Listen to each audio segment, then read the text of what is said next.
Get ready. 5 seconds. Gentlemen, it is my proud privilege to welcome you to this annual meeting of the Central Warehousing Corporation. The past year was one of the most eventful years in the country in which a great human crisis was successfully overcome thanks to the brilliant leadership of our Prime Minister and the magnificent performance of our armed forces. I would also like to acknowledge our employees' contribution to the defense effort. The employees of the corporation posted at the warehouses in the bordering states continued to work normally and assisted the administration in maintaining the supply line by timely issue of stocks in the emergency period. They have also responded readily to the Prime Minister's appeal for contribution to the National Defence Fund and donated a day's salary each, besides a contribution of rupees 1 lakh by the corporation. Currently, there is an aggravation of the inflationary forces and prices of essential consumer goods. Our government is committed to hold the price line. No doubt government means well, and the recent measures taken by it are aimed at preventing economic abuse. The warehousing corporations can play an important and useful role in assisting the government in achieving this objective.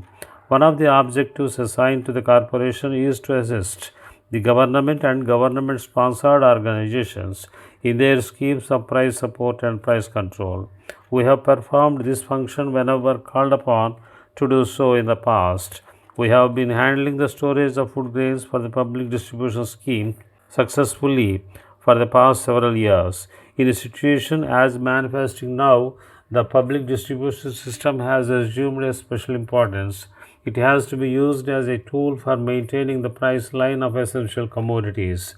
The government can utilize the infrastructure developed by the central and state warehousing corporations and can tackle the problem successfully with its existing machinery. The central and state warehouses can serve the nation as ideal storehouses so that stocks of essential commodities can be made available in proper condition for public distribution system. The utilization of the warehouse for storage needs of the public distribution system has yet another advantage. The stocks are exposed to public eye, which generates a confidence in the consuming public. The public can be sure of the availability of the requirement, its quality and nutritive value. I am happy to point out that the Government of India, in recognition of the useful work being done by the corporation, have advised the state civil supplies departments to avail of our storage facilities for distribution of essential commodities. Coming to our performance, the corporation has made a gross profit of over rupees 1 crore during the year. This is better than the profit made in any previous years. Apart from improvement in the profitability, we have also made a significant achievement in the fields of scientific preservation of the stocks and reduction in the storage losses. By minimizing the storage losses, the corporation has made a saving to the nation to the extent of about rupees 8 crores, which is an indirect addition to the total national wealth. The efforts made by the corporation in the earlier years to enter into new fields were intensified during the year. We made significant achievement towards securing business from other public sector undertakings also. The possibility of taking up the distribution of agricultural inputs and other products on behalf of manufacturers is being explored to diversify the activities of the corporation further. The progress towards achieving the plan targets in the first 2 years of the current plan was not very satisfactory. However, I am happy to report that we have since overcome the impediments and the corporation is now engaged in a massive construction program to complete a capacity of 3 lakh tons during the year, which is slightly more than the construction during the first 3 years of the fourth plan. We have already completed the construction of a capacity of nearly 1 lakh tons during the first quarter of the current year. I would also like to dwell briefly on the difficulties that beset the general warehousing business of the corporation.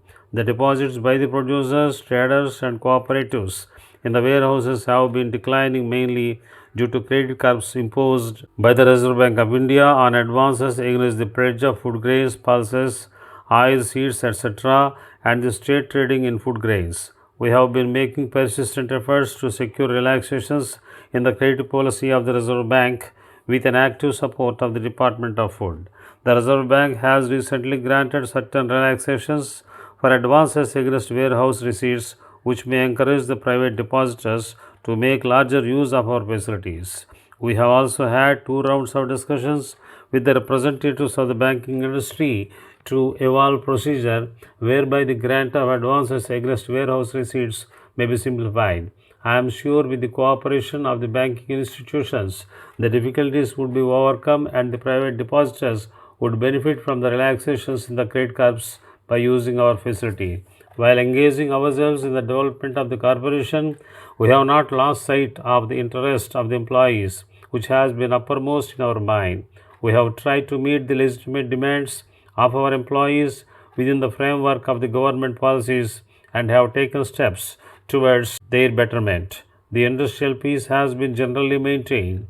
We have introduced a group insurance scheme for all regular employees which is being financed entirely by the corporation.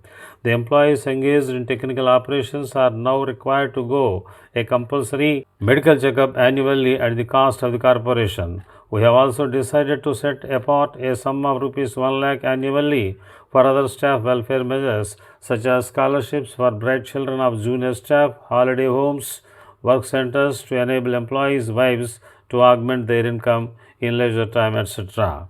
Before I conclude, I would like to thank my colleagues for the valuable contribution made by them in directing the affairs of the corporation.